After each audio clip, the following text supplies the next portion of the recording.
Hi, all my gig warriors out there. Gig Warrior Jim. This is going to be a question. What is the greatest fear and why more people don't go out on their own? Stay tuned and I'll have the answer. Hi, I posed the question, what is the greatest fear and why more people aren't self-employed? One of the biggies is, what will you do to get health insurance? Well, let me give you a few examples. If you're leaving a job, you can possibly stay on the company's insurance under COBRA. And the COBRA, you pay for the whole amount of insurance. When I left CVS, I did that. It was unbelievably high. It was about $600 a month. I then called on in and checked on the wonderful exchanges known as Obamacare. I found that based on what I was expecting to make, I could get a very good rate, and I was going to be paying about $80 a month. I then called on in when I found that I was actually making a bit less, and to reestablish and change a few things on there. And I had a wonderful lady who actually did some math for me. She came back, and if you had an income of approximately, and don't quote exact, but I'm going to say about $12,300 a year, that you could qualify in the state of Alabama, Blue Cross Blue Shield. My premium was going to be approximately $21 and change with zero copay, and zero deductible, and a $900 maximum out of pocket. How in the world can you live on $12,300 a year? Well, we're going to make more than that, but due to the per mile deduction of 58 cents a mile, that wipes out a whole bunch of our savings. So it is how you set up and run your business and what deductions you take. Now, only take legitimate legal deductions. Also consult a tax professional. A CPA is preferable to follow up on all these suggestions. I'm not a tax professional, but this is what I've learned over the years with running several different businesses, being in management, and also looking at the federal income tax regulations, that you have a choice for your expenses for your vehicle. You can keep each and every receipt, figure out how much that you had for your gas, how much you had for buying your car, how much your maintenance was, etc., etc. Then you have to know what percentage of your car did you use for the business versus what you did for your personal. And then you've got to work the percentages, and this is just a lot of a pain. Also, taking the depreciation on the car. That's the value of the vehicle that you've used up by driving it. You can only take so much per year. You'll have to get with your tax professional to find out how much that is, and then move that on into expenses. If, on the other hand, you use the per mile expense way of handling what you're doing, at the current moment, the IRS allows for 58 cents per mile deduction for every mile that you drive for business. Well, doing Lyft, Uber, Amazon, all those things qualify for that deduction. You don't have to worry about where your depreciation is. You don't have to worry about what your gas expense was. You don't have to worry about what the oil change was. All of that is handled in that 58 cents.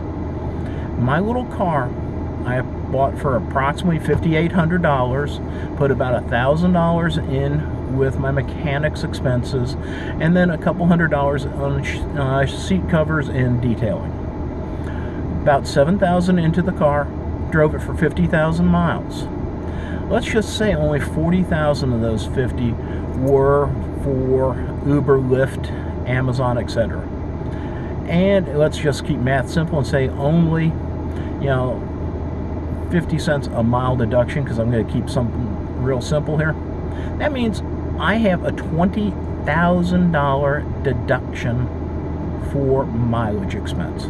It's actually much higher because 58 cents, and I probably might have driven 45,000 miles for business, but we're just trying to keep numbers simple for you. $20,000. Now, if I attempted to do depreciation, etc., in the real gas expense, I'd be much less than that. So if you buy the right car where someone else has already taken the depreciation for you, you don't have to worry about that. Now, why did I go into that long explanation? Well, let's say suddenly we've made, $30,000 delivering Lyft, Uber, having Amazon package deliveries, and I got a $20,000 expense. I'm suddenly very poor, but I still made $30,000, and I really didn't put that much into gas and real expenses. But I can take that $20,000 off.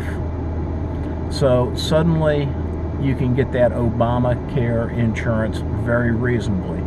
But do call and find out what your state minimum is, because if you go under a certain minimum of income, and for Alabama, they were telling me it was about $12,300 or $12,200 and change, that I would be expected to go on Medicaid, and you don't want to do that.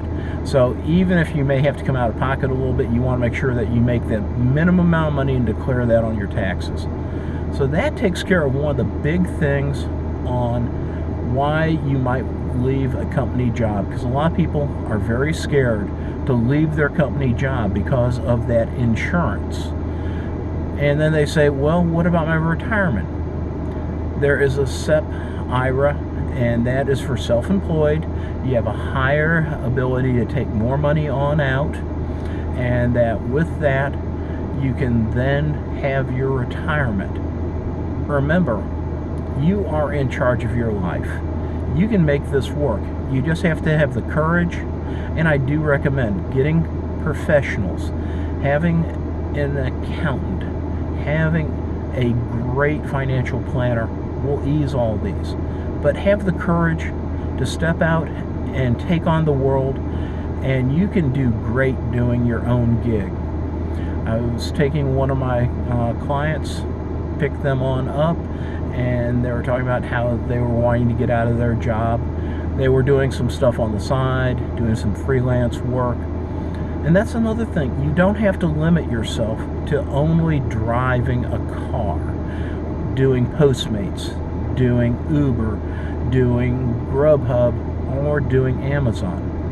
If you're good at writing, you can end up doing editing for a lot of the people out there in the universe that need editing for their website, that need to have, if you have a university in town, proofreading papers, working on their resumes. So there's lots of other opportunities out there. If you're handy with tools, etc., there's the Tackle app, or get some business cards, hang some flyers. You can do all of these things. So, GigWarriorJim, to all my Gig Warriors on out there, put on your thinking caps. What skills do you have? You can make your universe and life so much better. An old saying that's always stuck with me is, if you find what you love to do and can turn that into an income, you'll never work a day in your life. So get out there, think about things that you can make money doing, maybe taking a hobby and turning it around. If you're good at photography, suddenly you may go shoot someone's wedding, shoot a dance. You can possibly teach a class on floral arranging. So there are so many things out there. Think outside the box. Think outside the car, because you're not trapped exclusively in a car for a gig economy. Also, all the gigs do, or the apps, is they facilitate getting you with a customer. You can also just get out there and pass out business cards. Word of mouth is the best marketing. So, like I said, I started this to say the biggest thing holding a lot of people back is lack of insurance, lack of the company benefits. Well, if you go to the exchange, find out what the minimums are that you need to, then what they'll want is a proof of income, produced for them a wonderful setup. And what I did was, it was my quarterly estimate for my taxes. Showed what I was bringing on in for that quarter, showed my expenses, and I came right on in the numbers they needed.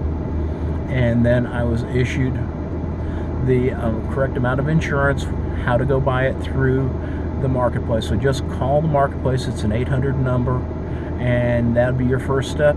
Get everything set up, and once you're there, you can really begin to make money and not have other people telling you what to do all the time, telling you when you can have a vacation, if you can have a vacation, what days you can have off, what hours you can work off. Because now I am my own boss. If I don't want to work that day, or if I don't want to work in the evening, or I don't want to work in the morning, I don't. I set up my life for my benefit. That is the great thing of being self-employed. Now, you do have to do a 4-letter word. You have to do W-O-R-K. You have to work. You have to hustle. But if you do those things, you'll be fine. GigWarriorJim signing on out. Please like and subscribe. Hit that thumbs up button. And we'll have more videos on out there very soon for you.